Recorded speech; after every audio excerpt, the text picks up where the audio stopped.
Oi, pessoal, tudo bom? Nós vamos agora, na segunda aula, falar dos princípios da administração pública.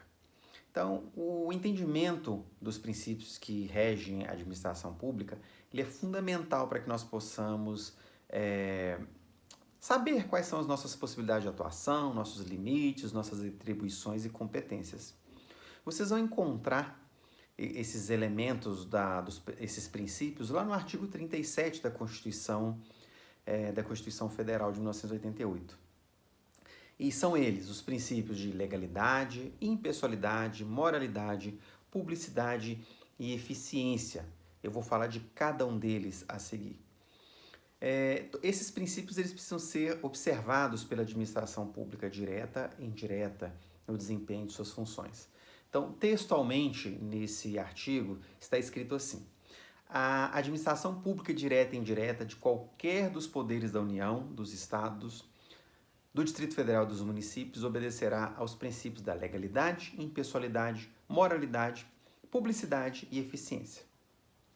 Além desses princípios, eu considero que para aqueles que querem se aprofundar mais no assunto, que procurem a Lei 9784 de 99, que é a Lei do Processo Administrativo. Nós temos também a Lei de Licitações e a Lei de Improbidade Administrativa. São leis que complementam esses aspectos que nós vamos discutir em seguida. Todos esses documentos eles estão com links disponíveis na plataforma e eu vou colocar aqui também nesse vídeo que eu estou disponibilizando pelo YouTube. Ok? Então vamos lá, vamos começar a falar dos princípios. Eu vou começar pela legalidade. O que é a legalidade? É o cumprimento da lei.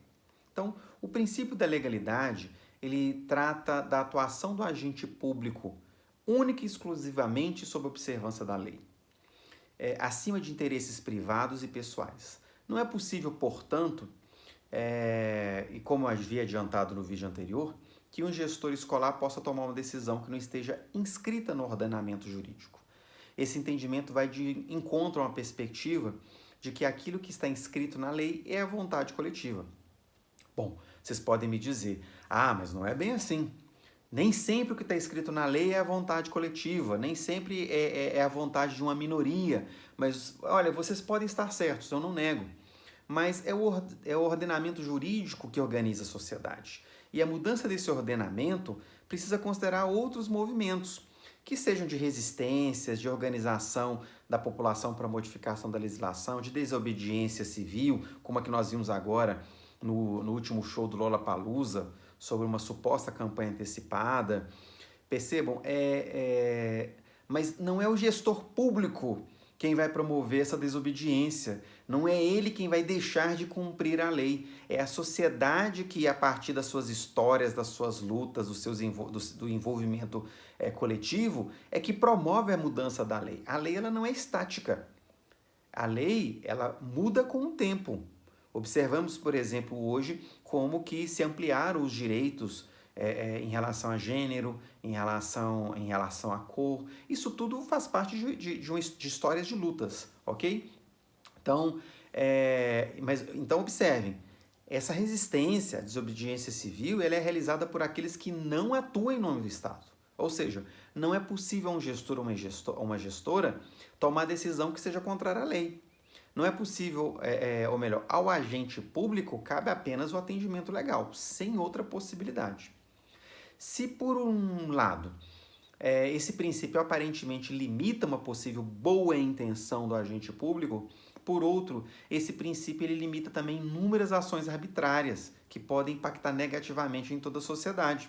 Nós estamos falando, por exemplo, de contratos que não podem ser assinados, pessoas que não podem ser indicadas por padrinhos, decisões que impactam pessoas ou regiões que não podem ser tomadas com base em desejo ou vontade individual. Então, a perspectiva da legalidade é estabelecer parâmetro básico para que o desejo dos e das cidadãs seja cumprido.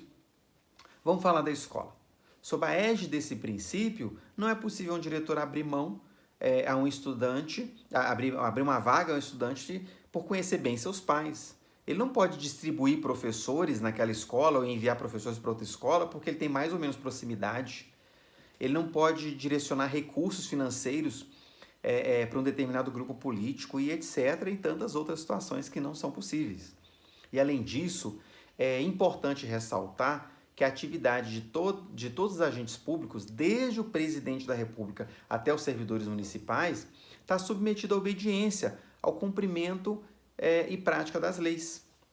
Essa última fala até parece uma piada pronta, se a gente considerar que o que temos visto e ouvido no âmbito da política municipal, estadual e federal está bem diferente do que eu estou falando, né? Parece que não entendo bem o que aconteceu na mente de muitos representantes políticos, mas parece que nós estamos vivendo num país sem lei. Mas não existe uma decisão que possa ser tomada por qualquer um, inclusive o presidente da República, que não esteja respaldado na lei. E caso haja, é necessário que se abram processos administrativos contra quem realiza tais atos. Então, aí que entra a participação da sociedade civil. Se um agente público age contrário à lei, são as pessoas, são os cidadãos que vão entrar com o processo para questionar esse ato ou estes atos. Bom, passemos então para o segundo princípio, que é o da impessoalidade, ou um tratamento igualitário. Pois é, pessoal, quando eu sou um gestor público, eu não posso dizer que se eu puder e meu cargo permitir, eu vou dar filé mignon ao meu filho enquanto o resto da população não ganha nada, sendo bem sarcástico em relação a algumas frases que foram ditas no passado. O princípio da impessoalidade, ele busca traduzir a noção de que a administração pública ela deve tratar todos e todas sem discriminação. Divergência ou convergência política, ideológica, simpatia, desavença pessoal não podem interferir na atuação e tratamento dos servidores públicos entre si e na relação com a população. Não riam porque vocês estão lendo notícias nos jornais e revistas de que isso está acontecendo, inclusive, sob égide religiosa. Bom, mas, como eu disse, se acontece e há denúncia, você tem processos e procedimentos instaurados contra essas pessoas. Porque nós não podemos partir do princípio que se existe uma legislação, todos vão seguir simplesmente porque ela existe.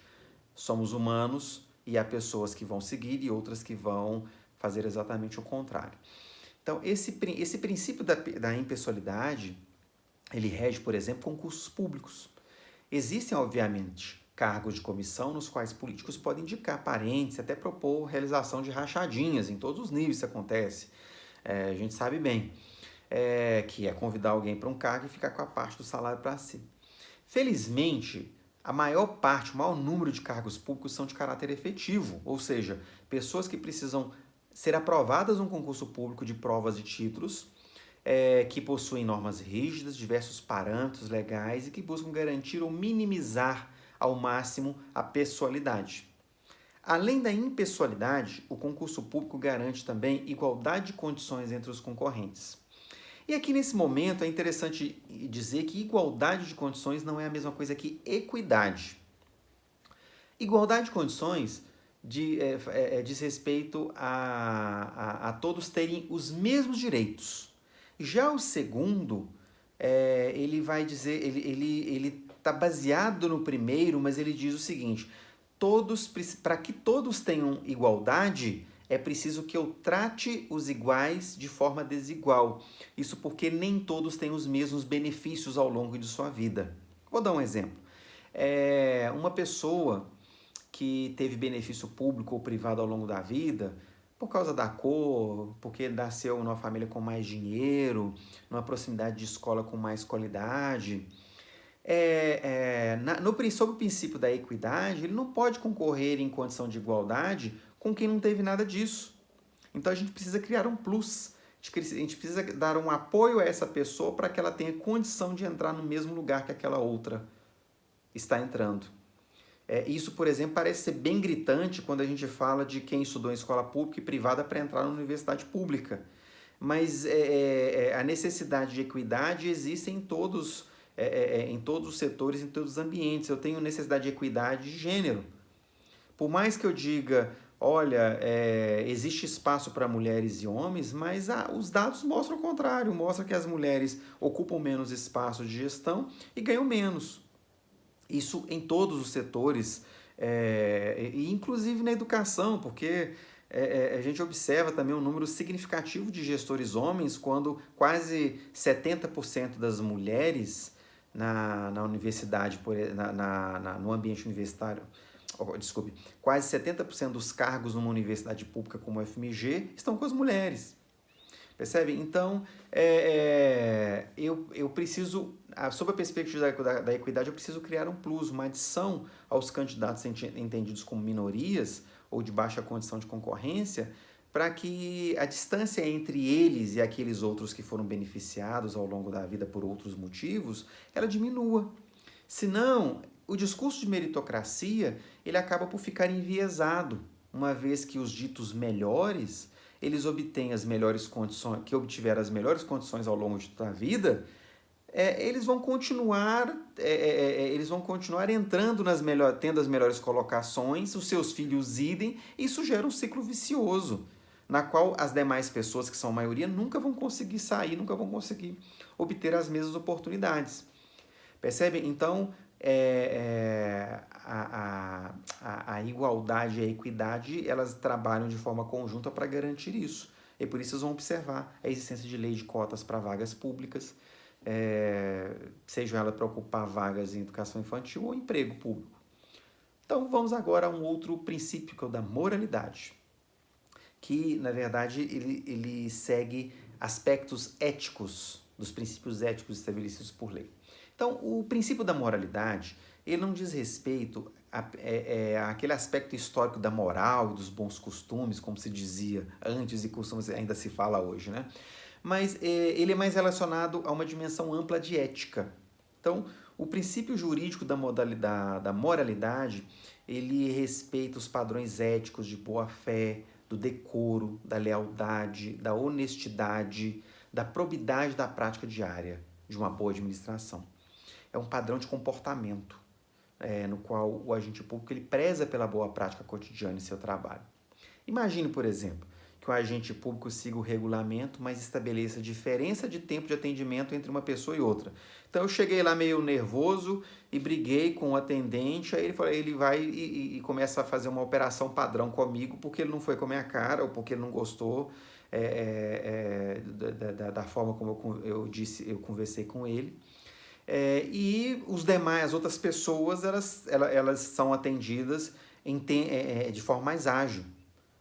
Ele está atentando contra a moralidade, porque apesar de seguir os padrões jurídicos, ele está atendendo todo mundo. Mas ele, por meio vil, ele tenta dificultar o meu acesso ao serviço público, ou tenta dificultar o acesso de outras pessoas ao serviço público, por uma dimensão pessoal. Vamos então à dimensão da publicidade. Publicidade é a prestação de contas à população. O princípio da publicidade garante transparência na administração pública. Qualquer ato do poder público, a não ser que ele seja de caráter sigiloso, que envolva a segurança nacional ou outros motivos previstos em lei, ele deve ser plenamente divulgado. É por isso que casos como que tem ocorrido nas páginas do Ministério da Educação brasileiro são inaceitáveis. A gente vai procurar uma informação sobre o dado educacional, como escolaridade, o nível de qualidade das escolas públicas, o nível de materialidade das escolas públicas, quanto se gasta na educação pública brasileira. Eles não existem, eles sumiram das páginas de prestação de contas, das páginas do INEP, que é o órgão regulador de tais dados. É importante observar que existem muitos mecanismos para que a população faça valer o direito às informações. Um deles é por meio de ouvidorias, que possui regulamento próprio no âmbito regional ou nacional. Estabelece a obrigatoriedade de se dar respostas a atos públicos. Mas vejam, é obrigação do setor público prestar essas informações sem que seja necessário solicitá-las. Um outro lugar por onde se pode obter acesso à informação que não está disponível, apesar do princípio da publicidade, é a lei de acesso à informação, que regulamenta o direito à informação por parte de todo cidadão e cidadã. Cabe salientar que ter acesso aos dados educacionais nos permite tomar melhores decisões como gestores e gestoras, porque os dados nos mostram as condições de aprendizagem dos alunos, as condições familiares, as condições de violência numa região, de acesso a bens culturais. Então, sem tais informações, sem a publicidade dos atos públicos, a escola desenvolve ações pedagógicas literalmente no escuro, sem saber para onde vai, o que vai ser gerado a partir daquela ação. Por fim, e não menos importante, o princípio da eficiência, que é a boa gestão dos recursos e serviços públicos. O princípio da eficiência nem sempre é muito bem visto na nossa área, mas eu entendo como necessário, que ele estabelece a necessidade de controles de resultado da atuação estatal. Por que ele não é bem visto na nossa área? Porque às vezes se confunde a ideia de que a necessidade de resultado significa controle total sobre uma ação docente ou sobre uma ação escolar. Mas não é bem isso. Nós precisamos de ter elementos, mecanismos de mensuração das nossas ações, sejam eles quais forem. Então, esse princípio ele está relacionado a todos os demais princípios já mencionados, porque não se deve obter os melhores resultados a qualquer custo. Tem que seguir plenamente aspectos legais, de probidade, de impessoalidade, de moralidade. Então, por eficiência, entende-se o dever do servidor público de atuar para oferecer o melhor serviço possível, preservando os recursos públicos. E a gente entende a eficiência de gestores ou de secretarias, de ministérios, ou melhor, eu estendo essa perspectiva de eficiência a gestores de Estado, como secretarias e ministérios, porque a responsabilidade desses órgãos é fornecer os melhores recursos materiais e imateriais para que os servidores públicos possam alcançar tais níveis de eficiência. Senão aí sim entra naquela linha de que eu exijo tudo de um gestor lá na ponta da escola ou de um professor, mas eu não ofereço condição para que ele possa desenvolver plenamente suas atividades. Ou seja, a administração pública ela deve priorizar a execução de serviços com ótima qualidade, respeitando os direitos, os princípios administrativos e fazendo uso correto do orçamento público, evitando desperdício. Considera-se ainda que, como qualidade da eficiência, a busca pela agilidade nos serviços, a melhoria da produtividade e a redução de desperdício e aumento do rendimento funcional. E é muito importante salientar que não se trata de se tornar um gestor eminentemente gerencista, sem preocupação com a qualidade escolar e pensando apenas no retorno financeiro, mas é entender a educação assim como qualquer outro serviço público.